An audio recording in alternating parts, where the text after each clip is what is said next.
There's been a little bit of a trend going around lately. It seems like everybody's trying to figure out how quick you can touch grass in different video games. And hey, I want in on that. Unfortunately, I misheard them. Instead of saying touch grass, I thought they were saying sea bass. So, just been catching fish. Oh, the sea bass, the bane of every Animal Crossing player's existence. One minute you think you're about to catch an oarfish, and then boom, here comes this long, ugly green guy. If these things are as common as everybody says, then it really should be no problem to snag one of these early games. So let's find out. How fast can you catch a sea bass in every Animal Crossing game? First up is the original Animal Forest, the Japan exclusive Nintendo 64 game. There is no sea bass in this one. The developers did initially intend to put the sea bass in there, but unfortunately the N64's processor was so small that it could not handle the sheer power of a sea bass. That makes Animal Forest disqualified. Next up, just 9 months later, we have Animal Forest Plus. The plus, of course, meaning that they added in sea bass. Now we can finally start the challenge. Ooh, this one's Japanese exclusive too. Do not know how to read Japanese. All right, well, we're just gonna have to estimate this one. How long would it take to learn Japanese? Maybe 4 days, 5 days? We'll say 5 days. 5 days to beat this one. You can catch a sea bass in 5 days. Animal Crossing, okay, finally something I can actually read. Let's get into this. First thing first, we run into this little goblin who kind of ruins my fishing trip by asking where I'm going. I think he should really mind his own business there. We arrive in a town, but unfortunately we're not able to go straight to fishing because we don't have a rod yet. First, we have to do our chores. We do this by meeting a bunch of low poly models and giving them different gifts, all while being tempted by the sea. I know the sea bass are in there laughing at me. You just wait till I get a rod. Now you may notice that Tom Nook is not selling a fishing pole, so what are we supposed to do now? Give up? No. We cheat. Animal Crossing GameCube has a feature where you can input a secret cheat code and then Tom Nook gives you whatever item that cheat code equates to. So we type in our code, get our golden rod, and find a shadow, and end off time at 34 minutes and 50 seconds. Next up we have Animal Crossing Wild World for the Nintendo DS. This time instead of meeting a gremlin on a train, we meet a demon in a cab who drops us off in our new town. Wild World has 3 inhabitants that initially live in your town, which is half of what was in the GameCube version, so this should go a bit quicker. We drop off some items, receive some meaningful gifts from some friends that I'm sure we'll love forever, and then go and sell them so that we can buy a rod. Next up, all we gotta do is just line up the fish correctly. Like I was saying, line up the fish correctly and end off with a 24-25 for Wild World.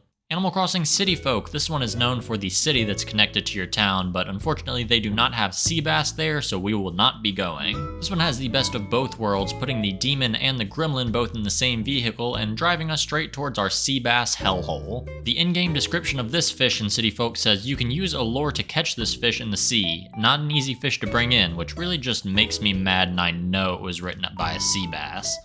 I am gonna kill this thing. We're back to doing menial tasks for very tiny amounts of money. I mean, it wouldn't be a life simulator without it, I guess. We do essentially the exact same tasks as last time, take a little bit of time to stand by the sea and think about sea bass, and then keep things moving. We buy ourselves a rod, and since this is on the Wii, we can use the pointer to specifically throw where our bobber wants to go. No more trying to line things up, so this should save time, I think. After catching a sea bass on our very first shadow, we end off time with a 22-10. Next up, we have Animal Crossing Calculator. How am I supposed to catch a fish on a calculator? Guess I'm gonna have to get a little creative with this one. Let me just... Yeah, that counts. Next up, we have Animal Crossing New Leaf for the 3DS, and let me tell you, the developers must have been hearing our cries for a speedier way to catch sea bass. No longer must we do chores to pay off our debts, no longer must we buy a rod from Tom Nook. They've changed things. You still ride a train, you still talk to a gremlin, but now you don't have to work. You're immediately thrown into mayoral duties, and as your first action, you make it so that fishing is a priority for everyone. No more work. At this point, we barely even need Tom Nook. All we do is have him place down our tent, and then we never have to talk to him again. In fact, we don't even have to go into a store to get a fishing rod. We set the date to whatever day a fishing tournament is on, and when we speak to Chip, if he sees that we don't have a fishing rod, he'll charge us 500 bells for it, so we don't even have to wait for Nook's Cranny to get one. That actually is pretty good, because Nook's Cranny was not selling a fishing pole on my first day, and I really did not want to go another day without being able to catch a sea bass. It's man's right. After we get our rod, all we have to do is run around the beaches and catch fish that are not a sea bass because we don't know the shadow size, and end off time with a 14-17. For some reason, Animal Crossing Happy Home Designer has sea bass in it. I tried looking up information and nobody was too clear on how I could get a sea bass in there, so I took matters into my own hands. I believe the fastest way to obtain a sea bass in this one is by going through 9 in-game days by making the bare minimum of what people want until eventually you unlock the Happy Home Handbook. Once you get the handbook, there's a lesson in there called World Fish, which whenever you buy it, you unlock all of the fish in the game. You can buy these with play coins, which you earn from walking, but you can also just shake the device to get them. Hope I'm not hurting the sea bass. After that, all you gotta do is search around on all the fish, try to remember what a sea bass looks like, not like you've just done this for like 5 or 6 games before. Oh, there it is. Another satisfied customer. Ending off time with 34:05. The next game in this series is Animal Crossing Amiibo Festival, which features 0 sea bass. I now understand the Metacritic scores. Unfortunately, Animal Crossing Amiibo Festival is disqualified from our sea bass catching. The sea bass makes its triumphant return to the small screen in Animal Crossing Pocket Camp for mobile devices. This is a pretty watered down version of the Animal Crossing formula, so of course they're gonna have our most common guy in there. Now, how quickly can we catch one? Let me just look this up real quick, see the spawn rates. I assume it's maybe like 80 or 90 or something like that.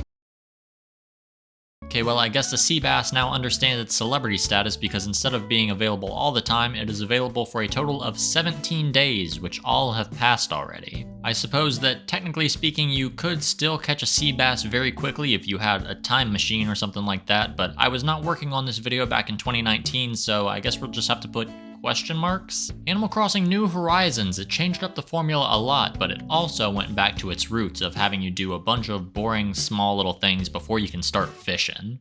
We speed our way through the intro screen, not a gremlin in sight, and touch down on our new island, which of course is surrounded by sea. The prime place for sea bass. Before that though, we have to help these villagers find a place where they want to live, and we also have to pick up some sticks and some fruit. Tom Nook only tells you to pick up 10 sticks, but as a true sea bass head, I know that I need to pick up 15 because it's going to take 5 of them to craft a fishing rod later on. I don't want to waste any time. Tom Nook comes and talks to us, tells us we're in debt or something, who cares, I'm just trying to fish. We get to take the DIY workshop and make our sea bass magnet and run out to the sea. We pull in our highest quality render of a sea bass and end off time with a 1937. Technically speaking, Happy Home Paradise is not a separate game, but we put Happy Home Designer on here, and I would just feel wrong for leaving out Happy Home Paradise. It can't be that hard. I mean, you're literally living on an island. Oh, how naive I was 5 seconds ago. As it turns out, none of these villagers have the sea bass as any of their starting furniture items. This means the only way to access the sea bass is through our very own catalog, which unlocks after 27 completed homes. After we finish up with 27, we're visited by Tom Nook. Everything really does come full circle, and he gives us access to our Nook shopping items. Step right up, Eugene. You are the winner of a brand new sea bass home. Man, I wish that was me. And we end off time at 2 hours, 9 minutes, and 39 seconds. And here we have it, the official ranking based on time for each game. You know, now that I think about it, it wasn't really about catching the sea bass at all. It was about the journey, spending time with friends, enjoying ourselves, and catching sea bass. Thank you for listening to me talk about sea bass for 8.5 minutes, and good luck on your sea bass catching journey. See you next time.